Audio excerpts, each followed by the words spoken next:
Good morning, Surajians, Smartians, and my readers. How's you all? Fine? Cool. Same here. In the last class, my dear, 11th class की मैं बात कर रहा हूँ. Last class में हमने features of partnership discuss किए थे. I hope you are able to learn the features of a partnership. Today we are going to discuss the types of partnership. You know what? इनके different criteria. Like first criteria we are going to discuss is what? General and limited partnership. General and limited partnership का मतलब पता है क्या है? ये on the basis of liability हम लोग discuss कर रहे हैं. जैसा कि आपको पता है, liability which goes to outsider, ये limited and unlimited concept का होता है.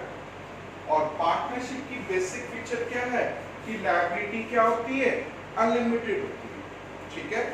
सो जनरल पार्टनर के अंदर तो सभी के सभी पार्टनर्स की लायबिलिटी क्या होगी, अनलिमिटेड इन नेचर होगी. जनरल पार्टनरशिप में तो क्या होती है, सभी के सभी पार्टनर्स की लायबिलिटी क्या होती है, unlimited in nature. I hope you will get my point. Each and every partner in that category of a general partnership is having a unlimited liability, while on the other hand, in a limited partnership, let us say, let me give an example. 1, 2, 3, 4. 4 partners are there. Is A, B, C, D. D partner ने कोई idea लेकर के आया और D partner ने कहा कि हम चारों इस बिजनेस को स्टार्ट करेंगे, ए बी सी डी मिलकर. तो ए और बी और सी ने डी को हाथों पर दी, बट ए बी सी ने कहा कि हम आपके बिजनेस का रिस्क ना एक लिमिटेड अमाउंट में लेना चाहेंगे. तो आप एक काम करो, हमारी तीनों की लायबिलिटी ना लिमिटेड कर दो. क्या कर दो, लायबिलिटी को लिमिटेड. डी ने कहा कोई बात नहीं, क्योंकि इस बिजनेस में तो मुझे सक्सेस ही होने वाली है. तो पार्टनर ने कहा कि अगर आपको यकीन है तो आप एक काम करो, हमारी लायबिलिटी को लिमिटेड कर दो और अपनी लायबिलिटी को क्या कर दो, अनलिमिटेड कर दो. ऐसे केस में क्या हो रहा है बेटा, डी पार्टनर की लायबिलिटी अनलिमिटेड रहेगी, ए बी सी की लायबिलिटी कितनी रहेगी, लिमिटेड. कितने अमाउंट की, जितना अमाउंट उन्होंने इन्वेस्ट किया है. से टोटल 50 लाख की इन्वेस्टमेंट थी, 10 लाख ए ने दिया, 10 लाख बी ने दिया, 10 लाख सी ने. तो ये लायबिलिटी कितने के लिए होंगे, सिर्फ और सिर्फ 10 lakh. I hope you get my point. Again I am repeating my words. General, the liability of partner is unlimited. Limited, liability of a partner is limited except one partner. One partner is having a unlimited liability. Partnership at will or a particular partnership.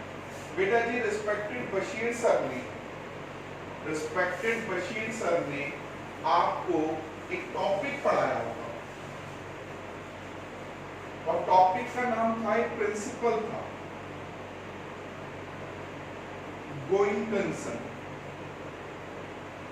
क्या था topic, going concern. Going concern का मतलब क्या होता है, that a business is having an assumption of a foreseen future. Business is having an assumption of a foreseen future.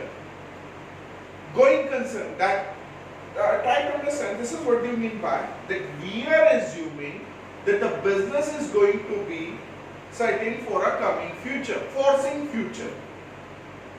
Fine. Foreseen future. Here going concern is having an assumption कि forthcoming future के लिए क्या है, हमारा एक principal going concern को assume करता है. क्लियर? या दोबारा से सुनिए, गोइंग कंसर्न का मतलब क्या है, that we are assuming that a business is foreseeing in near future. Once we have started a business, that doesn't mean that we have to close in near future.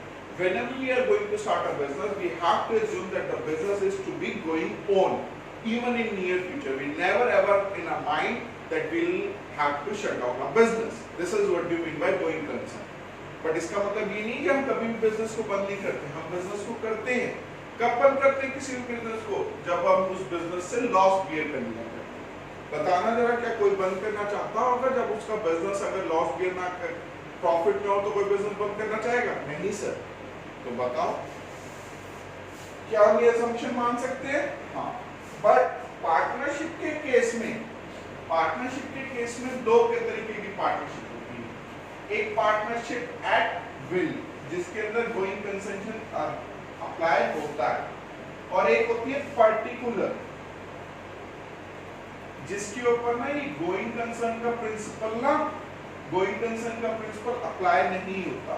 ये partnership किसी particular purpose के लिए की जाती है। Once that purpose is achieved, that there should be an automatically dissolution of that partnership. Automatically वो partnership dissolve हो जाएगा। Are you getting my point?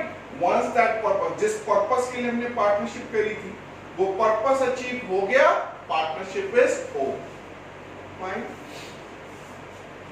Third category on the basis of legality. On the basis of legality, we'll have what?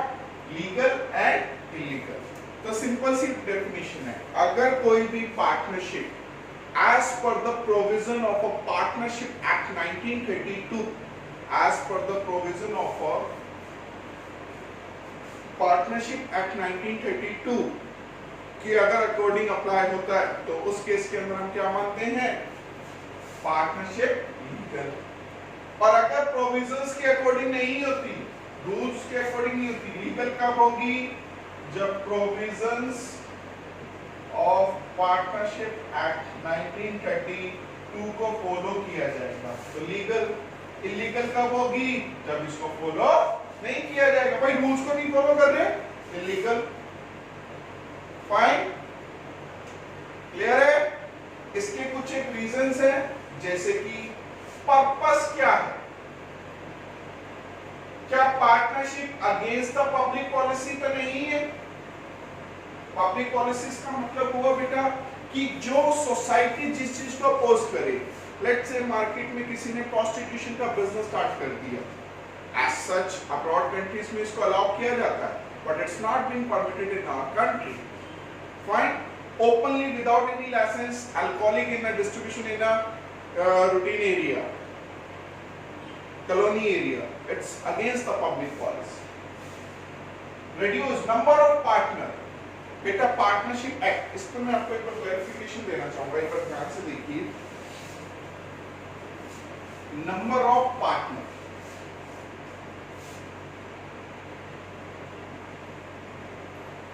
I hope सबको समझ में आ रहा है बेटा जी। Will try our level best, है ना?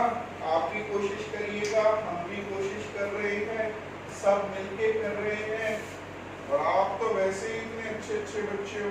पता है आपके 10th के टीचर्स ने बताया हमें कि आप तो बड़े ही मेहनती बच्चे।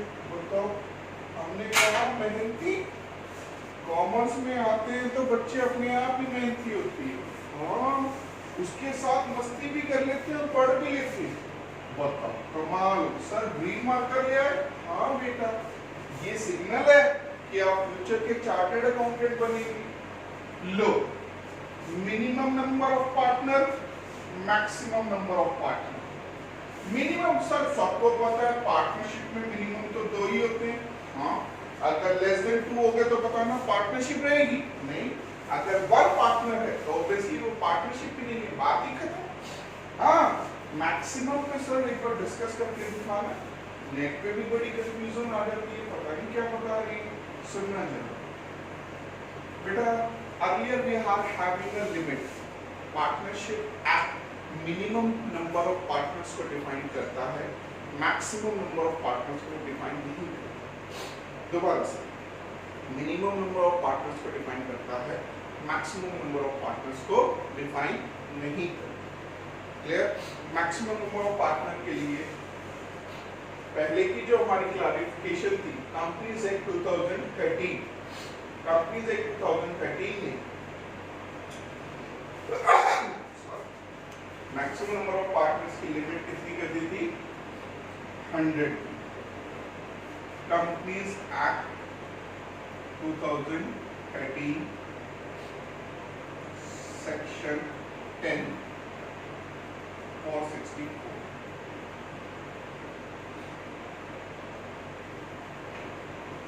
ठीक है, मिनिमम नंबर ऑफ पार्टनर्स थे, मैक्सिमम नंबर ऑफ पार्टनर कितने कर रहे थे 100, बट कंपनीज एक्ट का ही रूल आ गया और रूल 2014 पे आया जिसने इस पे फर्दर क्लैरिफिकेशन करके कितना कर दिया नंबर ऑफ पार्टनर 50। तो right now number of partner का स्टेटस कितना माना जा रहा है बेटा जी 50। पहले इसके अंदर हम लोग कंफ्यूज थे क्योंकि कंपनीज एक्ट ने बोल दिया था, बट इसके एडवांस रूल आए कितने 50। तो अब आप एक छोटे छोटे बच्चे हो, आपने क्या बोलना है maximum number of partner 50 which cannot be defined in a partnership act 1932 although it can be defined in a companies act 2013. Rule number 10 section 464 2014 advance circular given by the companies act 2013 in 2014. Sir ये थोड़ी सी knowledge की बात हो गई बेटा, बाकी इतना नहीं। आपको पता मैंडेलर से जो क्वेश्चन है वो तो सिर्फ ये बोलेगा मैक्सिमम नंबर ऑफ पार्टनर, तो आपने जवाब क्या देना 50, बात खत्म। अगर 50 से ज्यादा पार्टनर हो जाएंगे तो पार्टनरशिप क्या हो जाएगी इलीगल। आप ज्यादा वजन मत लो, आप सिर्फ इतना सा 50 से ज्यादा हो गए इलीगल, 50 से कम है लीगल, बात खत्म।